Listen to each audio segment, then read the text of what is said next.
Hey, love, welcome back to Untamed Ember, the podcast where we set fire to shame scripts, throw glitter on our trauma responses, and reclaim pleasure like it owes us money.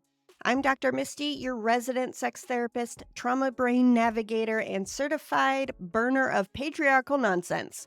And today we're asking the question, why did your body get scripted to shrink in the first place?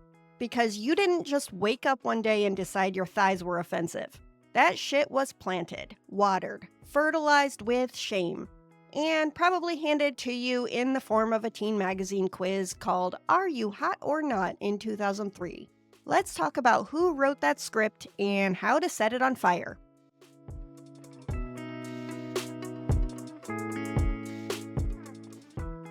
You were born into a body. Curvy, loud, soft, stretchy, melanated, fat, neurodivergent, disabled, different. And before you even hit puberty, the world started offering unsolicited edits. Tone that down. Cover that up. Don't be too loud, too opinionated, too sexual, too weird. And it wasn't just a few bad apples whispering insecurity into your ear. This shit was industrialized. Let's take it back, way back. Historically, Eurocentric beauty standards didn't just appear. They were colonially enforced.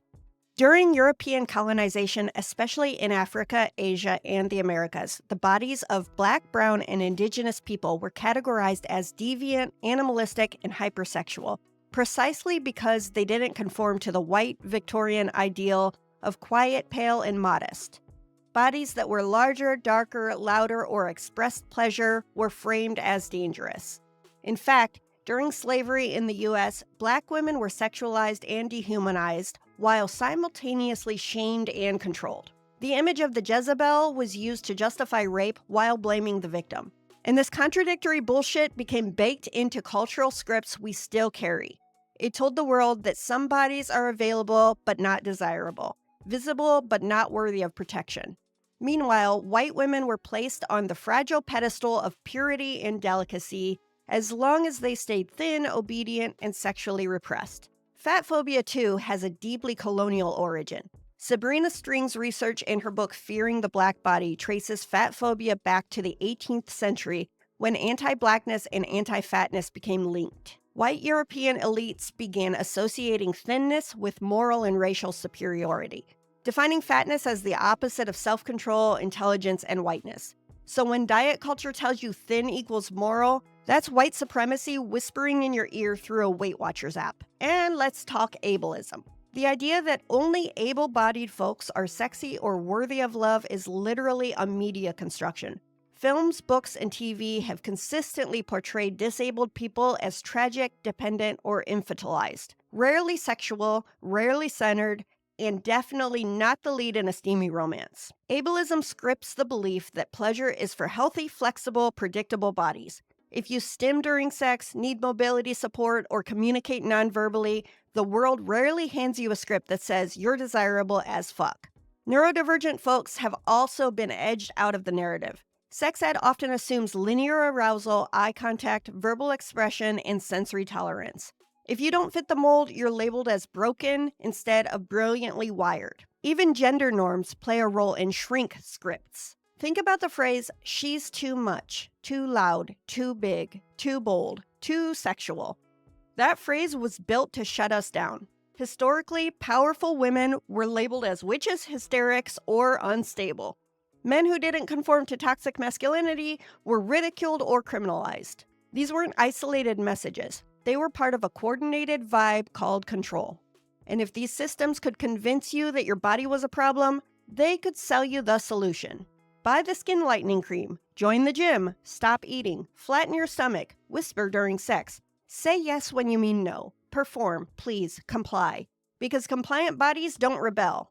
But here's the kicker, babe. You weren't born compliant.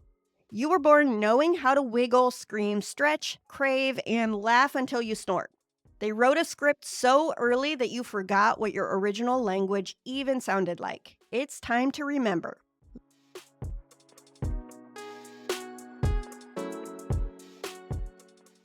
Let's talk media, babe. Because media didn't just tell us stories. It wrote our shame scripts in glitter gel pen and broadcast them in HD. Remember the makeover montage? The moment the quirky fat girl finally got a blowout, ditched her glasses, lost 40 pounds off screen, and suddenly became worthy of a prom date? That was Hollywood's way of saying your value is conditional. Or those very special episodes where the disabled character wasn't allowed to be sexy, just brave.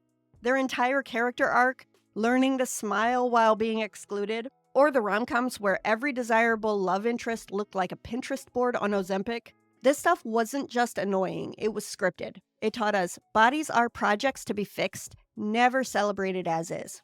Desire is reserved for the thin, white, straight, cis, able-bodied norm.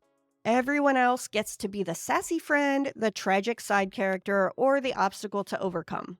And don't even get me started on the transformation tropes. You know the ones. She was fat, but then she got hot and finally found love. He was nerdy and awkward, but now he has abs and confidence, so now he matters. These narratives weren't just mean, they were behavioral training. Meanwhile, advertisers were over here selling you shame in a bottle, cellulite cream, skin lightening lotion, Spanx for your entire personality, all whispering, don't like your body? Good, we can monetize that. And let's not forget religion. The church didn't just say don't have sex, it said your body is a weapon and you're the cause of temptation. In purity culture, girls were told their shoulders caused lust, their virginity was their value, and their desire was a threat. Boys were told they couldn't control themselves, and therefore women must be modest so they don't fall into sin. Translation: if someone wanted you, it was your fault. If they didn't, it was still your fault. If you had any agency at all, well, that was witchcraft. Religious doctrine was basically the original shame-flavored MLM. Guilt was the product, and the ROI, generations of people who couldn't look at their genitals without blushing. These messages weren't just metaphorical, they were literal neural training. You were taught from cartoons, commercials, sermons, and textbooks that your body is a project, your pleasure is suspicious. Your desire needs to be managed like a liability. By the time you hit adulthood, you didn't need external control anymore. You had internalized the watchtower. You had become your own censor. So now when you feel pleasure, it gets tangled with guilt. When you see yourself in the mirror and feel powerful, it gets interrupted by a voice you didn't ask for, whispering, "You sure about that?" That's the power of cultural messaging, babe. It doesn't just influence you, it lives inside you. Until you decide to evict it, loudly, with glitter and rage.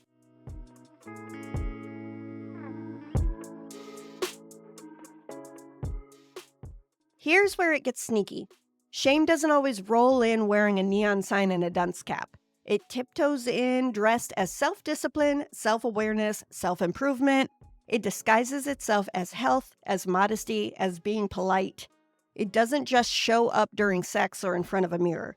It shows up when you apologize for taking up space on a couch, you suck in your stomach on Zoom, you overthink posting a selfie, you say yes to touch you don't want because you feel like you should be grateful someone even wants to touch you. You pick outfits not based on what feels good, but what hides the most. You avoid joy until your to-do list is finished and your kitchen is clean. You hold in your laughter because someone once said your laugh was too loud. That's not a personal flaw. That's conditioning. That's your nervous system adapting to a world that told you your body, your joy, your needs were dangerous. That's your brain trying to keep you safe by minimizing the parts of you that have always been magic. And if you're feeling rage right now, good. That means your body remembers. She remembers who she was before the edits, before the shrink script, before the world made her trade pleasure for politeness and expression for acceptance. That fire in your chest, that's not dysfunction. That's a fucking resurrection. You're not broken for struggling with this. You're surviving a lifelong script that tried to shrink your voice, your appetite, your boundaries, your curves, and your wild. And maybe, just maybe, that rage is the breadcrumb trail back to the parts of you they tried to erase.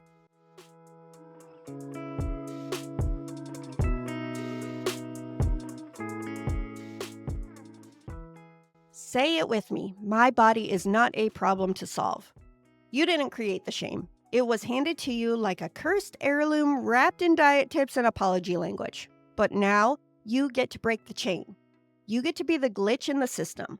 You get to be the full-bodied, loud-laughing, unapologetic spark that makes someone else say, wait, I think I want that kind of freedom too.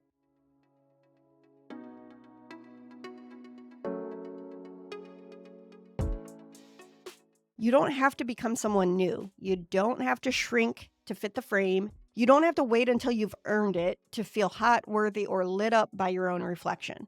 You get to take up space like it's your birthright, because it fucking is.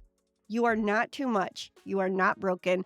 You are not a side character in someone else's body fantasy. You are the fucking main event.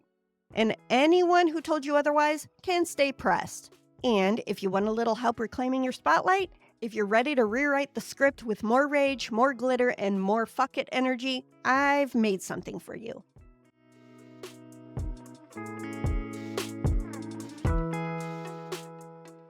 We're shaking things up a bit, and instead of hosting our exclusive content in Mighty Networks, we've moved it all to a brand new, super sexy corner of the internet called the Ember Vault.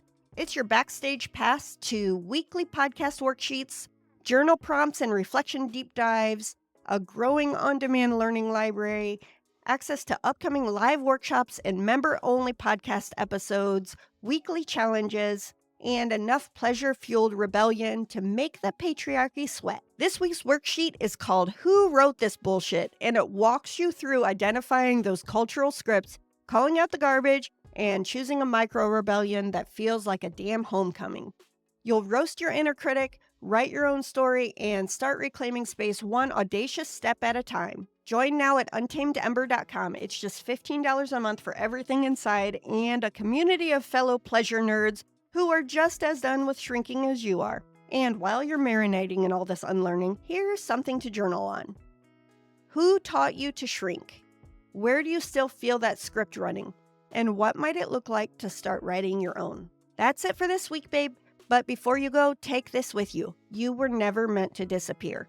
You were meant to disrupt, to dislight, and to take up fucking space. So wear the outfit, eat the dessert, moan a little louder, and if the system gets nervous, good.